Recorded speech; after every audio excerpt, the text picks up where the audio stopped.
Okay. So we looked at this very, very, very briefly, and now it's time for us to look at this extensive set of statements with a little more attention. This is Mishnah 15 in my edition of the Mishnayos. It's Mishnah 15 Tet Vav in chapter 3, Rabbi Elazar HaModai. That's what we're up to. So we can go through this one more time, please. So who's going to read to us the overall? There you go, Geraldine, go for it. Okay. Rabbi Elazar HaModai taught. Hamodai. Okay, taught.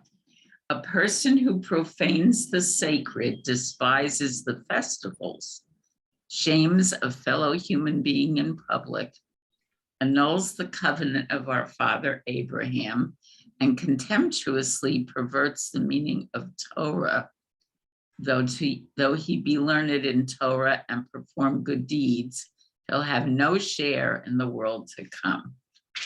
So the last part is a condemnation. Whoever's guilty of these things is a goner.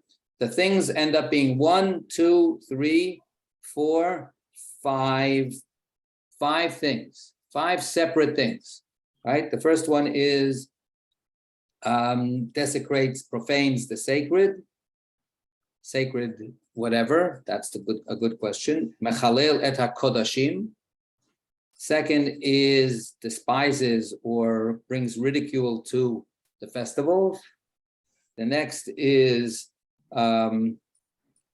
embarrassing somebody in public.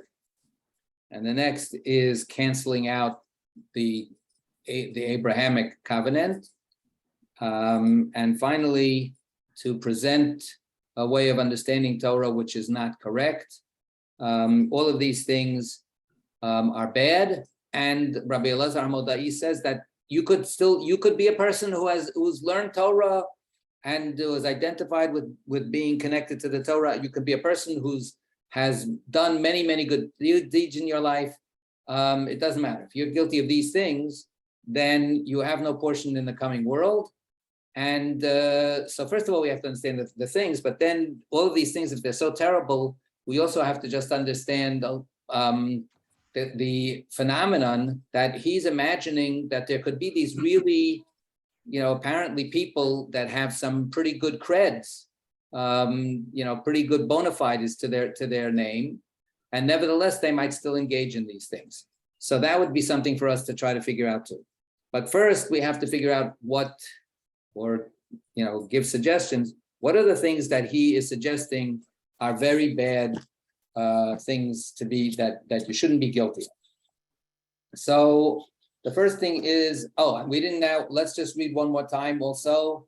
The Rabbi Shapiro's translation. And okay, Bill, you're ready. Go ahead. Okay. Rabbi Elazar the Modai teaches, if you mock the sacred, disgrace the festivals, humiliate people in public, deny your heritage, or pit Torah against tradition, even study and kindness will not secure you a place in the world to come. Okay. So in general, I think actually he's pretty much in line with the regular translation. It gives it a little punchier expression, but there it is, and maybe helpful a little bit in thinking about what's what. So the first one, Josie.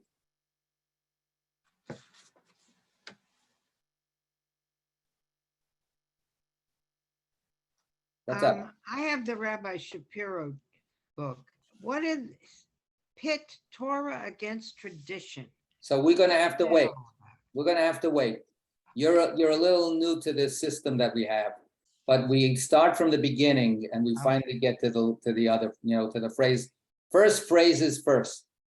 So, but that your question is an excellent question. So, but we have to wait for it. So the first question is the translation profaning the sacred or something like that. What does Rabbi Shapiro say? He uses mock. Mock the sacred. Mock the festival, the sacred. Mock the sacred. Okay, yeah. So what profaning or mocking? How are they connected?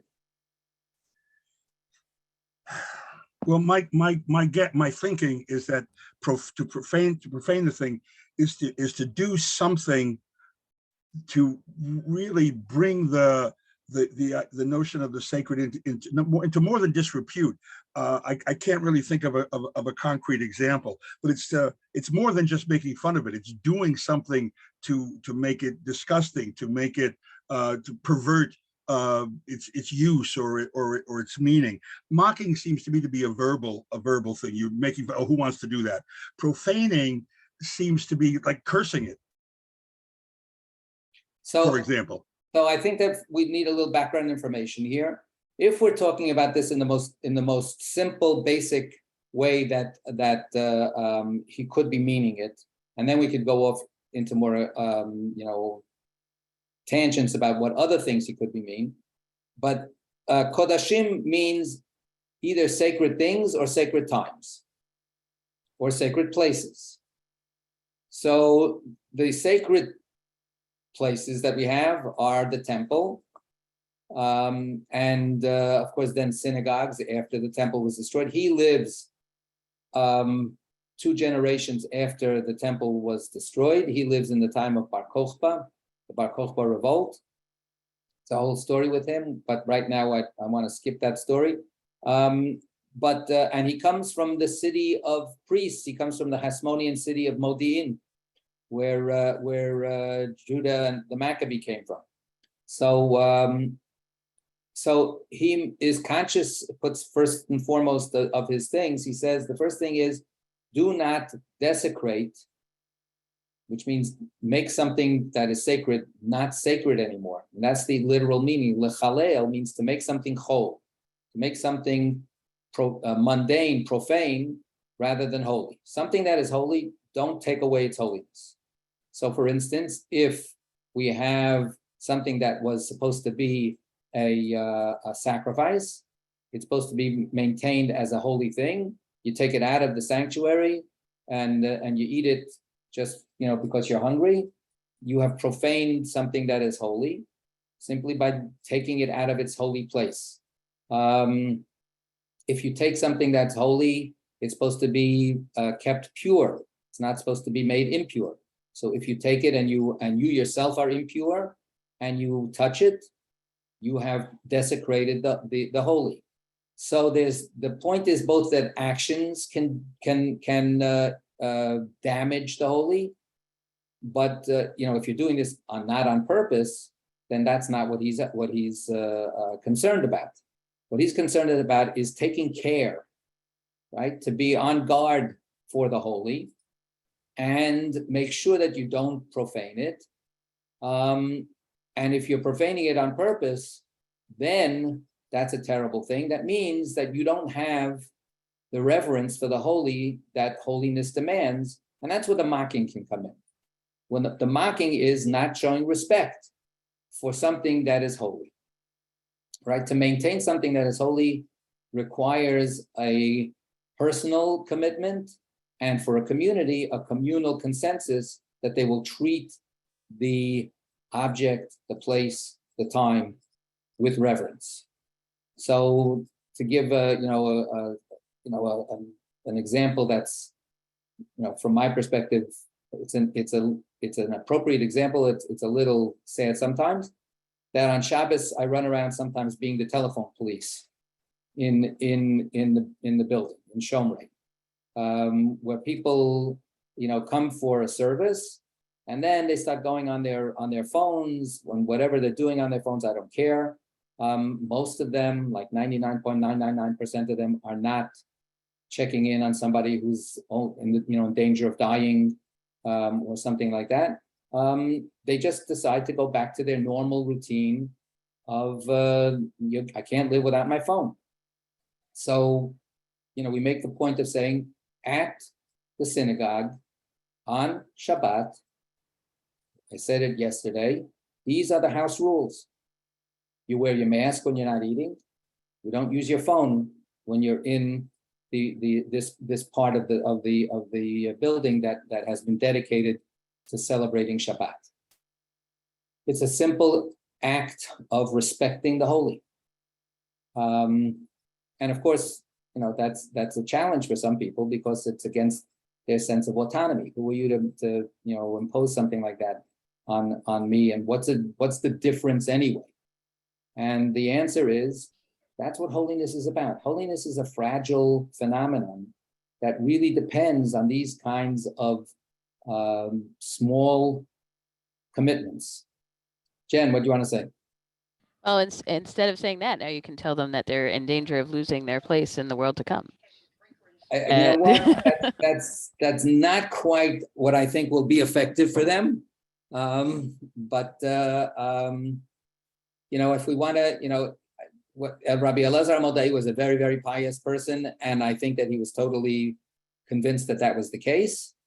But It might be an excessive punishment, though. On a more metaphoric level, or on a more underlying level, if you don't appreciate holiness, then there is no meaning to this idea of a coming world. Then you don't, your portion in the coming world doesn't exist because you don't believe in a world of spirit. If you are devoted to connecting to a world of spirit, you'll appreciate something like that. I mean, how many times, unfortunately, we visit shrines or sacred places of other religions and other groups, and we're on our best behavior, right?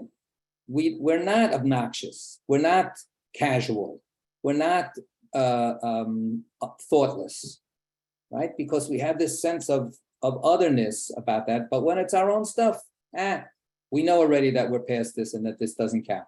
So we don't act with that kind of sense of seriousness. Well, that's what the coming world is about. The coming world is a place, a sphere of existence that takes this stuff seriously. You've been with us in studying Zohar, but the Zohar, the coming world, is not some future time. It's the world of spirit that keeps on coming into this world and trying to get a foothold on this world. Yeah, Sarita. So when I read this, Shabbat was what occurred to me, and profane versus mocking is verbally disparaging. Profane, I think, does relate more to your actions. And so, I was thinking about this notion of creating, the separation between Shabbat, a day that's holy, and then the rest of the days. And I guess one of my questions is, how, if you set aside that day and you treat it as differently, but you don't do all of the mitzvah, I mean, to what extent? I lost you a little bit. Yeah. Okay. Stay closer So to the mic. the question is, to what extent? I mean, there's lots of mitzvot that relate to how Shabbat is made holy, not working. But if in fact you take Shabbat and you treat it as a separate day, you don't work, you don't do some other, how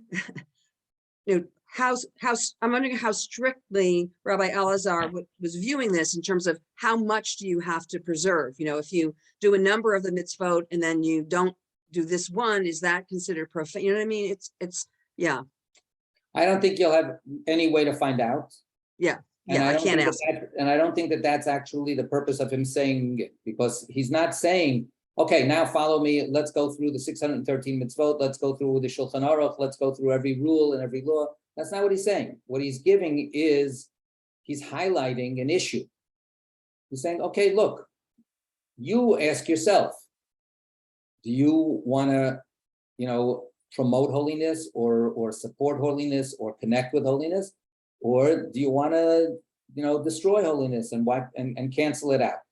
So that's up to you. And then how and how much and in what way, he's leaving that up to every person's own conscience. He was clearly, devoted to the rabbinic enterprise. We're going to get to that last phrase that Josie asked about. But more important, before we even get to details, is he's saying there's an orientation involved. Is this a concern for you or not?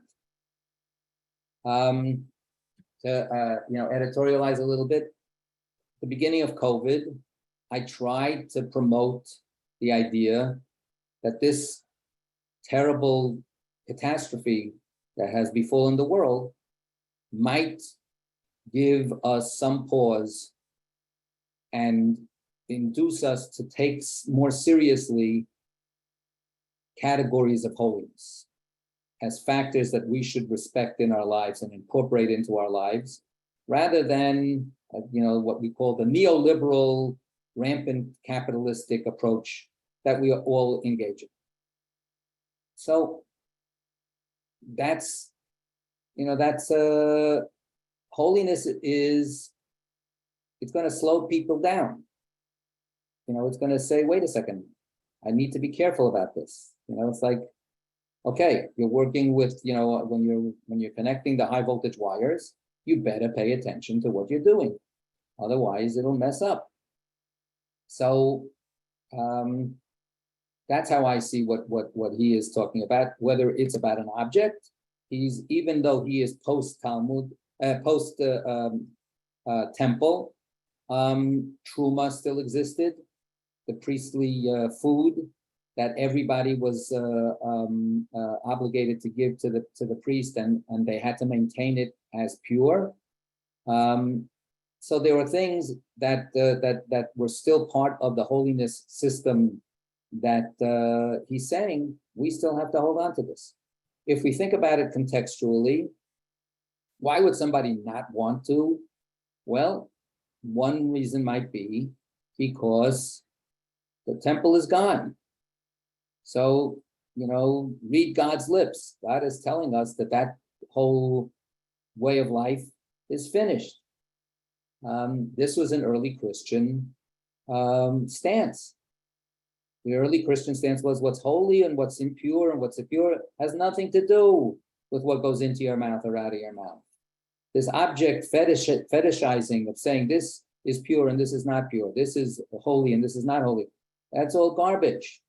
It's just what's in your heart and following the leader. So it could be that he's in a certain sense in his moment saying some people don't want to hold on to this anymore. And he is polemically being very forceful in saying, well, then you have no place in the world to come, which of course is exactly what the other side was claiming. This is the only way to get to the world to come. So Jen. So I'm wondering if historically this was applied to someone like Spinoza, who didn't believe in like a lot of the Talmudic stuff and even biblical stuff, as just superstition, even though he was otherwise religious and like did work on Shabbat and stuff for as long as he was in the community. I'm sure that irked a lot of people, even though he wasn't like harming anybody or in anybody's face about it. Or like Chris Hitchens, who discovered he was a Jew, right? And was very proud. Christopher Hitchens, he's a famous atheist commentator. Oh, I didn't. He discovered he was Jewish. Yeah. Yeah, Oh, he was Jewish, and he's actually very proud of it. He wanted to be. He's like happy to be in that long line of Jewish atheists, and so he made a big deal. And it's in his like biographies and stuff. He talks extensively about how he found out he was Jewish, and and he was identified as a Jew, but he, still he was very in your face. Yeah, he was very stuff. Militantly against religion. Is that our like contemporaries who would be, and Spinoza would be an interesting version of the person who does know all this Torah, who completely like knew all this stuff and was still. So I didn't know if that's what he's thinking. It might be too early for him to be Elazar to be thinking about this, but like, is it? So that's has it been? So that's the question, right? I don't. How do we contextualize this, and what what forces are operating within the Jewish community? Spinoza basically is now like pretty much of a saint. He's regarded as hold on. As a pure thinker. He lived a very ascetic kind of life. So he was a nice guy, but he was like very deliberately not observant. Yeah. So he has a lot of wonderful, amazing qualities about him. The Jewish community at his time, expelled him, put him in cherem, excommunicated him. I have some sympathy for them the Jewish community was not a secure community.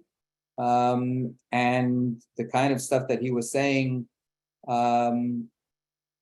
was, without going into all of the history about it, and I'm not an expert for sure, but was definitely viewed as damaging to the community and actually imperiling the community vis-a-vis the authorities.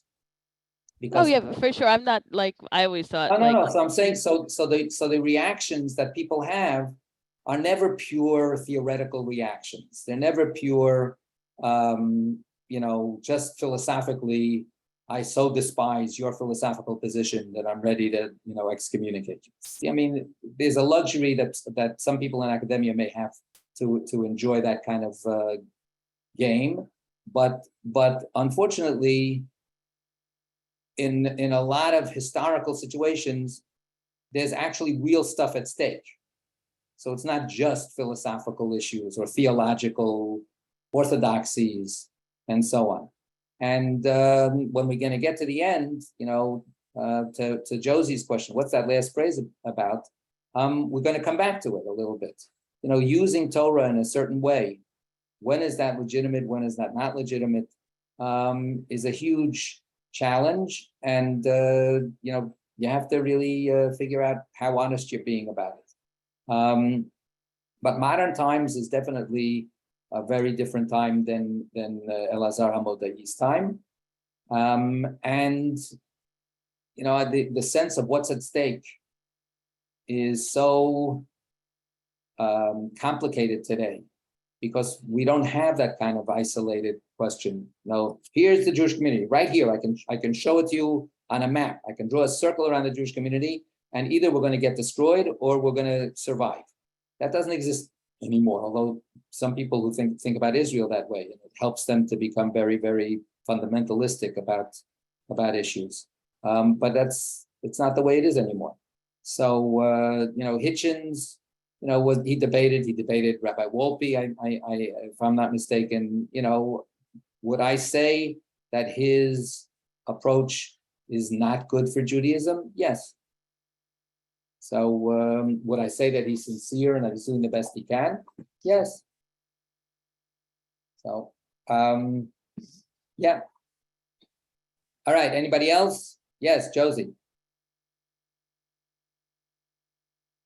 I've always thought there's a big difference between people who have no knowledge, who reject Judaism, and people who have studied and thought and delved into it, who also have turned away. It's a strange phenomenon. They're both extremes from time to time. Somebody, comes What's the difference? What's the difference as far as from your perspective? You say there's a difference. What difference? that at least the people who studied know what they're rejecting. The kind of Reformed Jews I grew up with, they didn't know, but they still said it's not important. It's old-fashioned. We don't need it anymore. Right. So they never had the guts to convert. Right. My father, as I've said sometimes, was a pretty iconoclastic person, but he made sure that I got a very, very, very traditional education because of that argument. He said, in the end, you're going to make up your mind, but I want you to make up your mind from knowledge. I want you to make up your mind from actually immersing yourself in the tradition and Torah, and then make of it what you will. But look, let's also be honest. There's something called crowdsourcing, which is very important. People who don't know anything, sometimes they simply trust other people who know something. So, none of us can know everything about everything. So we're always depending on other people who are experts in whatever it is that they became experts in and that we're not. So, the rank and file Reform Jewish population, has a certain kind of confidence in the work that was done by their predecessors who did know something. And who did study this stuff and who did critique it, and so they have inherited a certain kind of tradition of rejection. So that's a tradition too. In in the more traditional world, there's a concept that comes out of the Talmud, which is tinok shenishba, a baby who is captured by non-Jews and is raised, a Jewish baby who's raised as a pagan.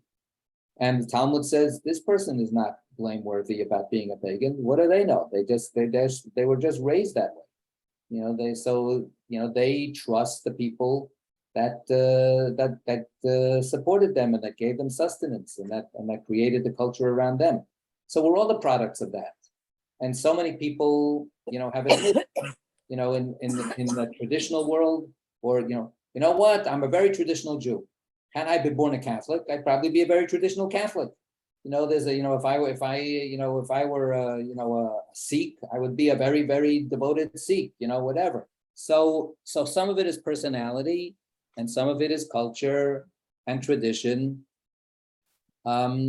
Today, there's a little bit more of a sense that it's really up for grabs and it's on you to actually make some informed decisions. We've got Google now. I mean, what's the excuse? We've got it all at our fingertips. There was a guy, I don't know, 20 years ago, 30 years ago, it's a professor at NYU, and the computers were coming in and the internet was coming in. And he wrote this whole thing, and I don't remember I can't remember. But he was so excited about the fact that, finally information will be liberated from the control, those terrible clutches of the rabbis, and now anybody will be able to get any information that they want, and then the Judaism that they create will be just beautiful. I think he's full of it. That's not the way things work. The idea that the profanation of the sacred, his idea that rabbis are all evil Svengalis who are trying to hypnotize people and get them to, follow their nefarious ways is insulting. So what can I say? It cuts many, many different directions. All right. Next nefarious, heinous crime is mevazeh et hamoadot. So here, moadot, that's clearly a time thing, not space or object. So mevazeh, what are the translated words that we have what's the translation for that word that we have? I have despises. What is somebody else? Yeah. What? Despises the You have festival. despises, okay. And what is rubbish? He has disgrace. Disgraces. Disgrace. Okay. So this has to do with the word mevazeh is to treat something with contempt. So whether it's an attitude or an action, and it's specifically about the set festivals. My phone just reminded me that it's what? Time for Talmud. Oh my God, look at that. When you're having a good time, look at what time it is. Time goes Thank fast. you. All right. Thank your phone. So, all right, look at that. So we got as far as we got. All right, Yashikov to everybody. Yashikov. Stay And safe, we'll everybody. come back another time. How come there's no? I won't be here next week, so thank you for 13 years of study. All right, thank you. Well, are you going to come back the week after that? I Yeah. think that the week after. No, that's it. No. Okay. Is it something I said? No. Okay. Just all right. Okay. Zag isn't everybody. Thank you, everybody. Stay safe.